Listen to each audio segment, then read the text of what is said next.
Take a look at these public bus ads causing a total uproar in Dallas. The ads are trying to open up a dialogue about domestic violence and the consequences it can have on kids who are exposed to it.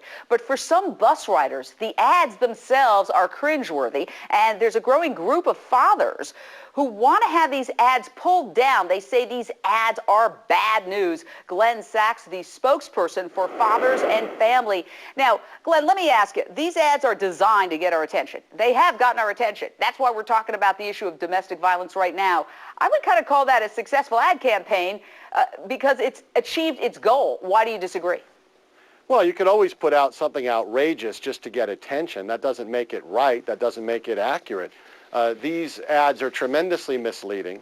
The one that we're really upset about is the one that you didn't show on there. It's a picture of a smiling little boy, and he says, when I grow up, I'm going to beat my wife. What they're basically doing is stereotyping fathers as child abusers and wife beaters, and this is a very false view of child abuse and of domestic violence. And some of the leading domestic violence authorities in the world have endorsed our campaign because these ads are so stilted and they're so inaccurate. Well, I have a couple of things to say in response to that, so we can have a little debate about this. Number one, I do think there is gender that has to be considered when you talk about violence, because the stats show that a leading cause of death, if not the leading cause of death, for example, of pregnant women, is murder at the hands of the man who impregnated them. Domestic violence in terms of intimate partner murder is overwhelmingly men killing women, not the other way around. So we can't just say, well, wait a second, it's all people, it's just bad people. The fact is that the majority of the violence, according to the statistics, is perpetrated by men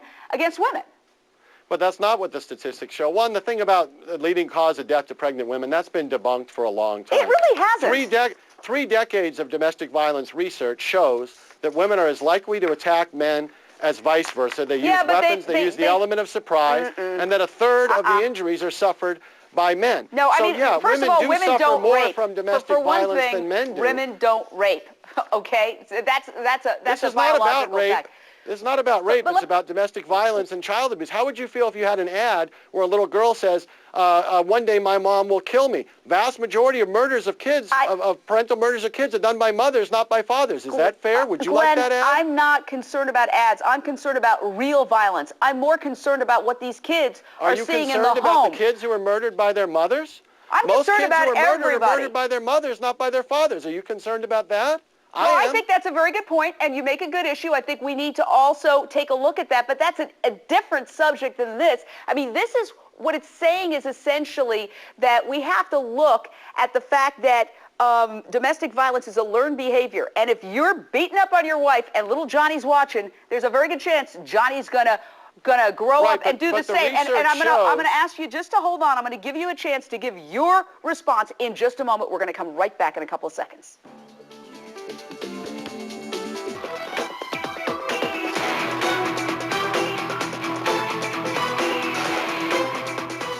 Some of the ads causing an uproar in Dallas. We're back with Glenn Sachs, spokesperson for Fathers and Family, and I want you to respond to my contention that kids aren't really looking at those ads. That's not going to have an impact psychologically on kids. What is going to have an impact psychologically on kids is actual violence in the home, a little toddler or a young child looking up and seeing a violent argument that traumatizes them. We have to deal with that problem.